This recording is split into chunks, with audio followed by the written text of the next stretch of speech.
don't know what they do. And when he said those words, especially that part that said, they don't know what they do, it was then I said, okay, now I can understand. I can understand the mind that is blinded by hatred, the mind that is blinded by selfishness, the mind that is blinded by power, love of money. And it was almost like Jesus was telling me, pray for them to change instead of hating them. Are you going to be like them? Are you going to do what you hate most, which is the genocide, the hatred? Are you going to do that? Or are you going to try to change them? So then I started to pray for them. It made all the sense. Immaculée survived the genocide, but before it was over, the genocideers found and killed her mother, her father, and 2 of her brothers. Despite this, she set out to spread God's message of forgiveness and reconciliation. Many others are involved in this crucial work, including Janet Ukabana, who grew up in a Ugandan refugee camp before returning to her native Rwanda after the genocide. A decade later, Janet and her sister began a basket weaving company and soon realized the need for Hutu and Tutsi to reconcile and learn to work together. And so they decided to use their business to help bring this about.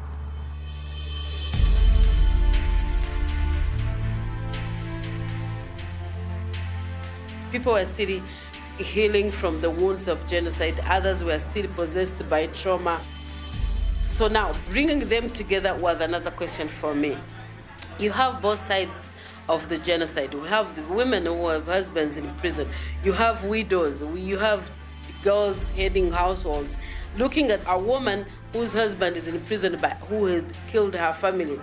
Bringing them together was another challenge. So I had to get to talk to each one of them. And I was telling them, when you come to this place to meet me, I don't want to hear the stories because I also have a story. I want us to focus on what we are doing. I started now merging groups of survivors and other groups, and now the tension now started reducing.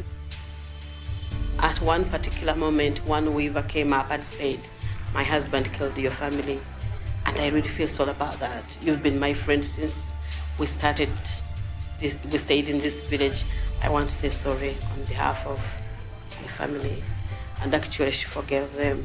It was featured on CNN, it was an event in Rwanda, and they celebrated the reconciliation.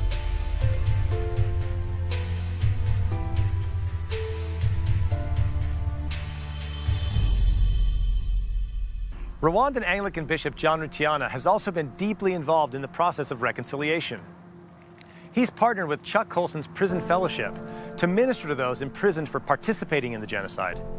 Through their work, many of the genocideers have found their way to Christ and have reconciled with the families of their victims.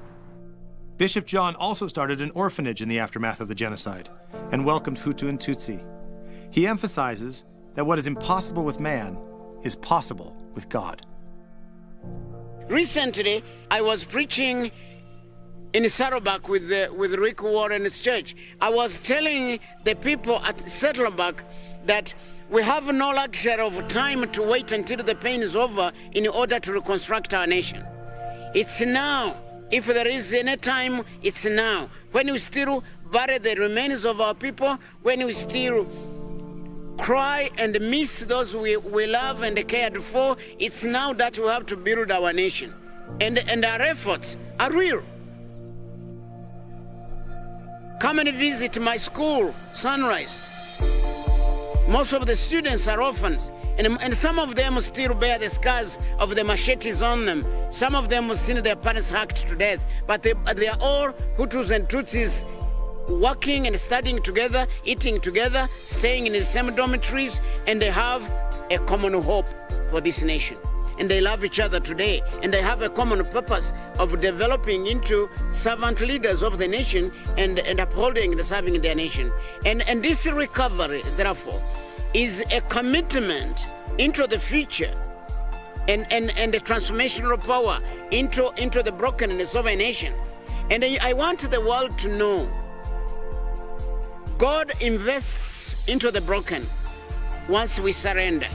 And this type of surrender and this type of not wanting to revenge and killing people in jails because they killed 1 million people, but invest into their repentance and transformation and recover them back into society to join us into the reconstruction. That's the miracle and that's the power.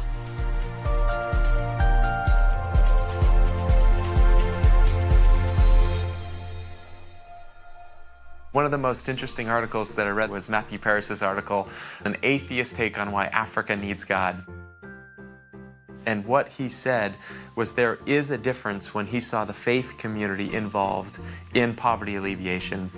And he saw a difference from the programs that were just going in and just trying to help people, but had no ability to talk about a moral foundation. And so they were doing all this great work, but without a moral foundation. And he saw that that really crippled the impact of the goods and services that they were providing. And so his article says that there is a difference, that Africa does need God if it's going to work its way out of poverty. And it's true. Without that moral foundation, I've seen this in the places that I've traveled to, that the impact is always going to be limited. But I guess I find it a little bit surprising that Matthew would say that Africa needs God and the United States doesn't, or Europe doesn't. I think that foundation, that need for a moral base, is the true foundation for every single country. And Europe and the US, we've benefited from having that moral base, and we turn away from that moral base to our own decline. Good Christians can and do disagree about the best ways of helping the poor. But whatever we do, we must never forget the gospel. Both because it's at the center of our faith, but also because it's the most transformative force that the world has ever seen. As C.S. Lewis once said, those Christians who've done the most for this world have focused a lot on the next. The apostles, the early Christians, the men who built the Middle Ages, and Christians like William Wilberforce, who abolished the slave trade.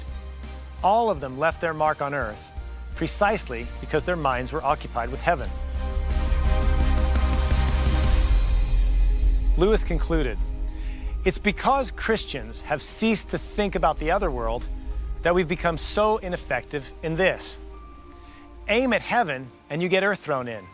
Aim at earth and you get neither.